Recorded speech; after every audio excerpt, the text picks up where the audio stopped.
Traders, how are you? With Marcello. Today we're going to be talking about the crypto crash, the Bitcoin crash. I'm getting a lot of questions. Why is it recovering? Why isn't it going up real fast again like before?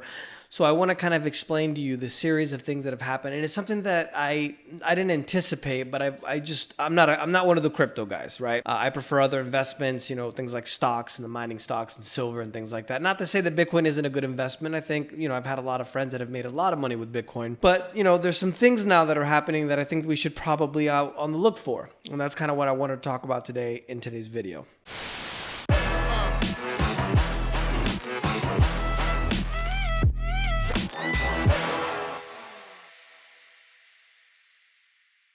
Now, I'm gonna tell you how the governments towards the end are competing or starting to compete with Bitcoin. Right. One of the things that I thought was really interesting, and one of the things that I promised that I always do these videos on the Spanish side, and I never do them on the English side. So I'm starting to get caught up to do these videos on the English side. But one of the things that I thought was really interesting, if we just, if you're watching this, it's because you want to learn how to trade or want to learn how to invest. Remember, I'm not a trading advisor. I can't tell you guys what to do or how to do it. Your investments are your responsibility.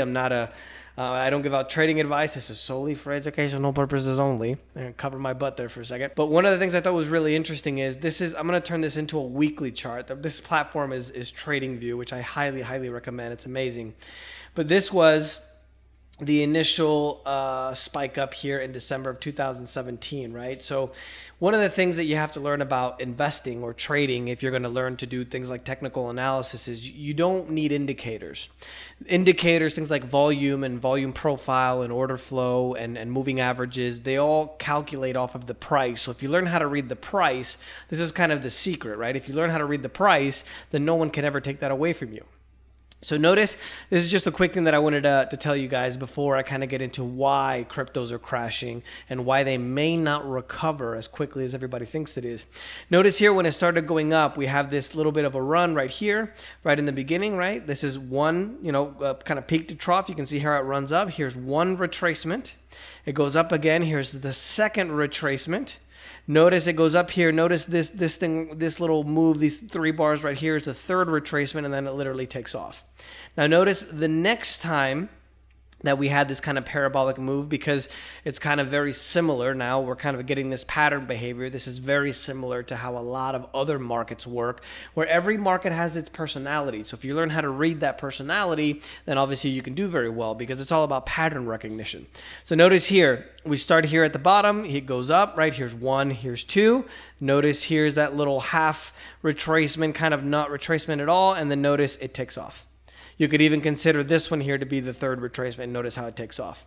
And if you notice here on this one, the one that didn't take off, right? Notice here, notice it had the same kind of behavior. Notice it went up here. Here's the first retracement. It went up. Here's the second retracement. Notice it went up. Here's when it should have went parabolic. So that's how you can minimize your stops or look for profit targets and things like that.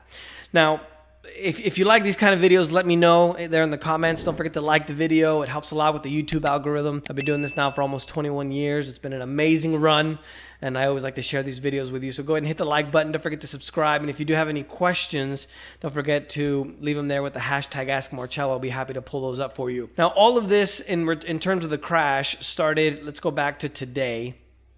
Right? This all started right here at about April 2021. We had a little bit, retracements before that, but notice here in April, for the most part, is when it started.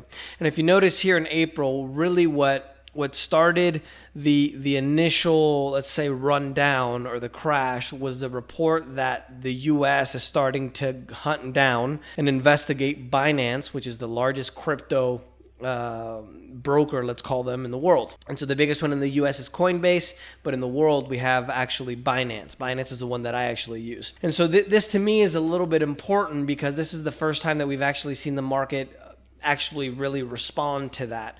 We did have it one time before when China reported that it was going to start cracking down, but it doesn't surprise me that China does it. The US, even though it's continuing to degrade, is still the leader in the world, right? So whatever the US does, everybody kind of follows. And so we had this report that came out, and one of the things that I think is really interesting about this is that it was just a report.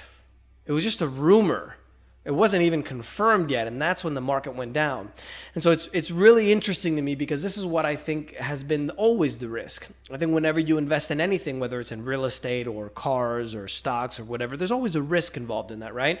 There's always a possibility. The sun just came out.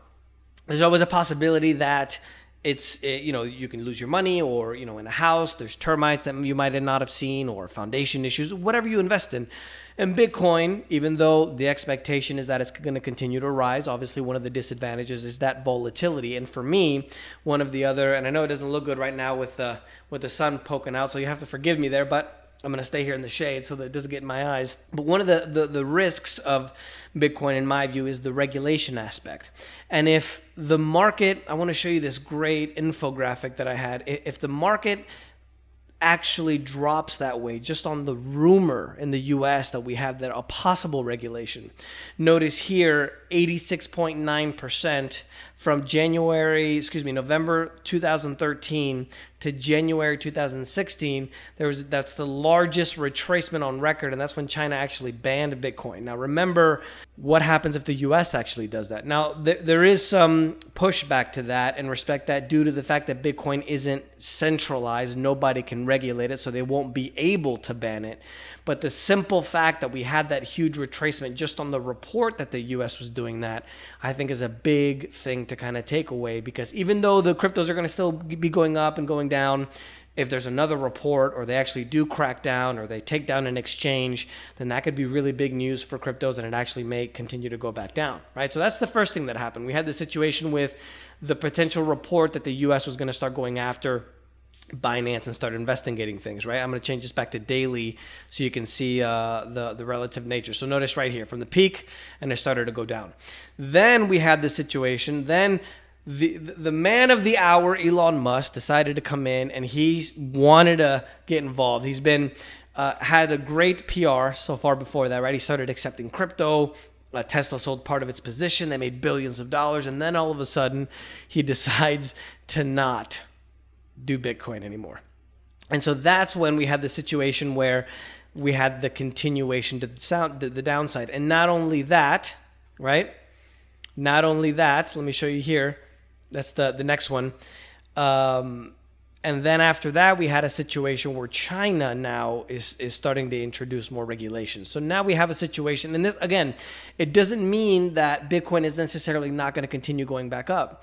But one of the things that we do see with Bitcoin is we do have these huge moves, and 80% or a 50% or a 30% retracement really is not that much for Bitcoin. It's normal market movement, right?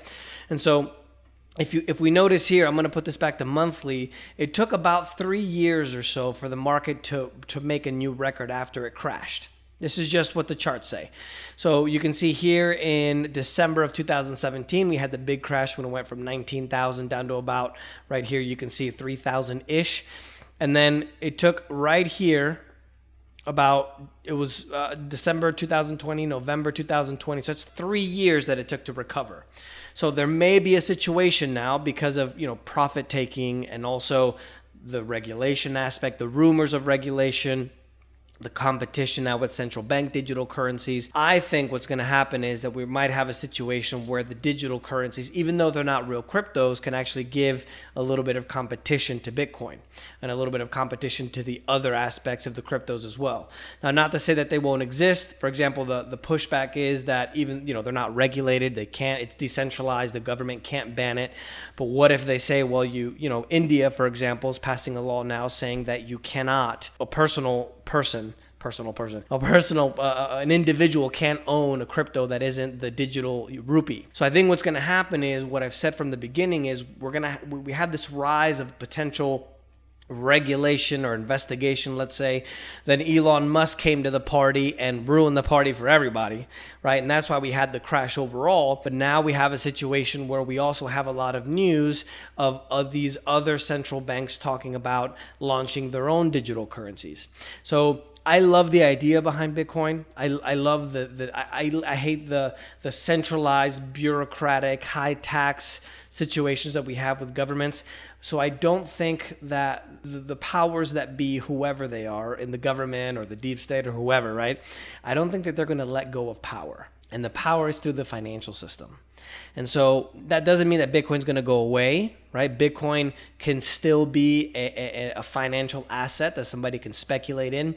But I do think that as Bitcoin becomes more of a payments provider rather than just an asset that you can speculate on, that's when I think we're going to start getting in some of this trouble. And I think that as the digital central bank digital currencies come out, which aren't really digital currencies, right? They're using the blockchain technology that Bitcoin and other cryptos use. I think they're going to give Bitcoin a little bit of a run for their money as well. One of the things that I thought was really interesting, and this is another video that I wanted to do for you in terms of how to prepare for the new world order. And I'm just going to find it here on this article so you guys can see.